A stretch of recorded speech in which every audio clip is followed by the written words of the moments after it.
प्रिय छात्र छात्राओं, कैसे हैं। मैं डॉक्टर धर्मेंद्र कुमार राम, सहायक प्राचार्य इतिहास, लक्ष्मी नारायण रामेश्वर संस्कृत महाविद्यालय, जयदेवपट्टी, दरभंगा।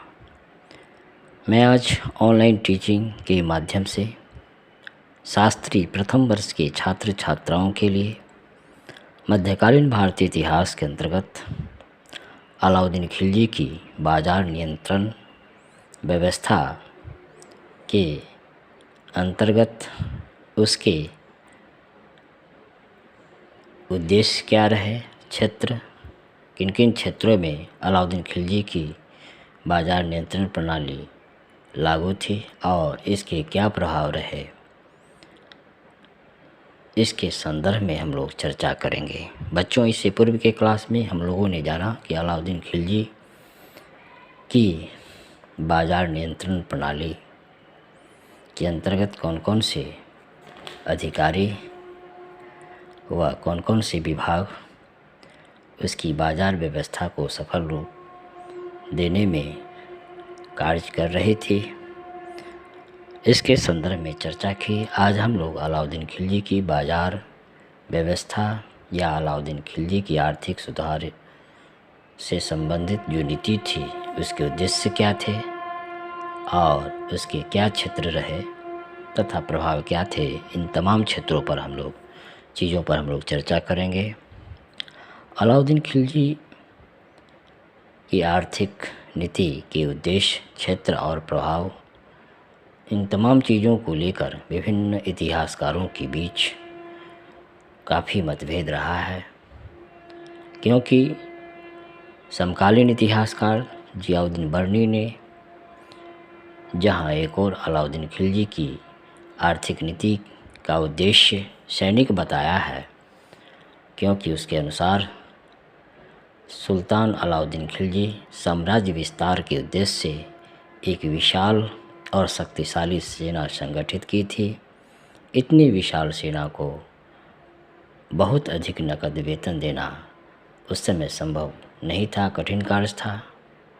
अतः सुल्तान अलाउद्दीन खिलजी ने सैनिकों को सीमित वेतन में ही दैनिक उपयोग की जो भी वस्तुएं होती थी, उन वस्तुओं को सस्ते मूल्य पर उपलब्ध कराने के उद्देश्य से बाजार नियंत्रण की नीति अपनाई।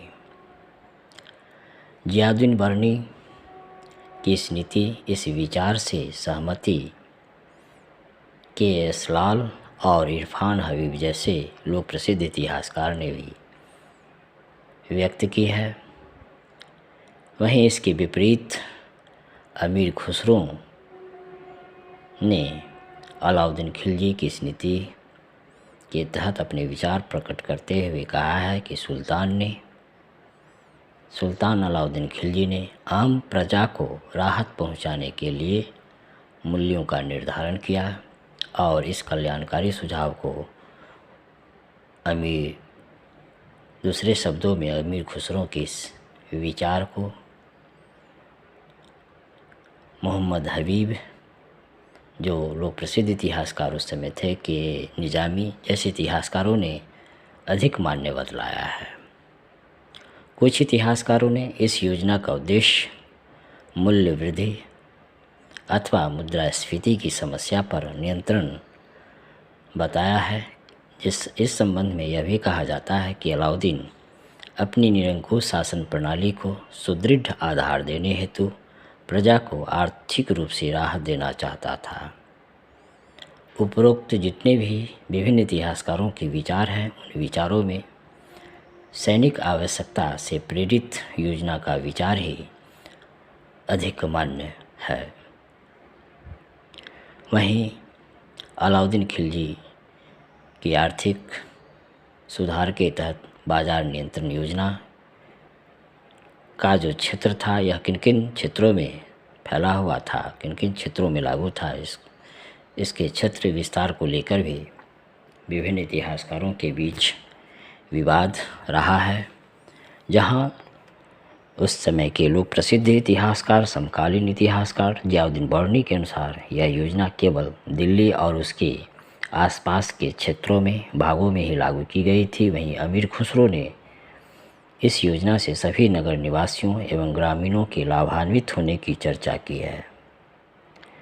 इस संबंध में सबसे अधिक जो मान्य विचार यह है कि यद्यपि इस योजना का केंद्र बिंदु दिल्ली जरूर था, लेकिन इसे लागू करने के क्रम में आसपास के या समीपवर्ती क्षेत्रों के मूल्य में भी कमी आई होगी, जिससे पंजाब, दोआब और मध्य भारत के कुछ भाग निश्चित तौर पर प्रभावित हुए होंगे।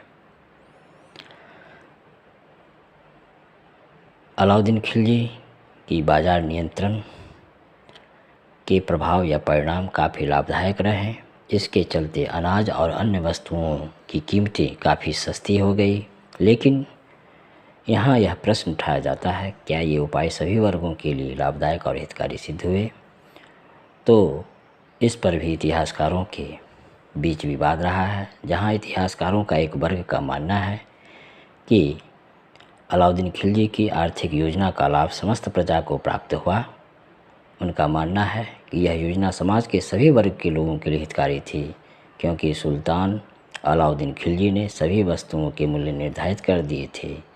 चूँकि व्यापारियों के मुनाफे को घटाकर न्यूनतम कर दिया गया था, इसलिए व्यापारियों में असंतोष होना स्वाभाविक था। लेकिन किसानों और व्यापारियों को इस योजना से हानि नहीं हुई, क्योंकि यदि वे अपना सामान निर्धारित मूल्य पर बेचने के लिए बाध्य थे तो उन्हें अन्य चीज़ें भी निर्धारित मूल्य पर ही प्राप्त हो रही थी। ऐसी स्थिति में उनकी क्रय शक्ति, परचेजिंग पावर पर कोई बुरा प्रभाव पड़ने की संभावना नहीं रह जाती।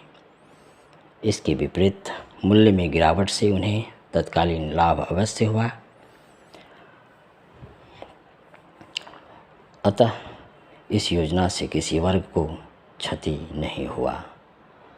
तो बच्चों, आज हम लोग अलाउद्दीन खिलजी की बाज़ार नियंत्रण व्यवस्था के तहत उसके उद्देश्य, क्षेत्र अर्थात वह किन किन क्षेत्रों में लागू था, उसका क्या प्रभाव पड़ा, समाज के किन किन वर्गों पर क्या प्रभाव पड़ा, इन तमाम चीज़ों पर हम लोग चर्चा की। धन्यवाद।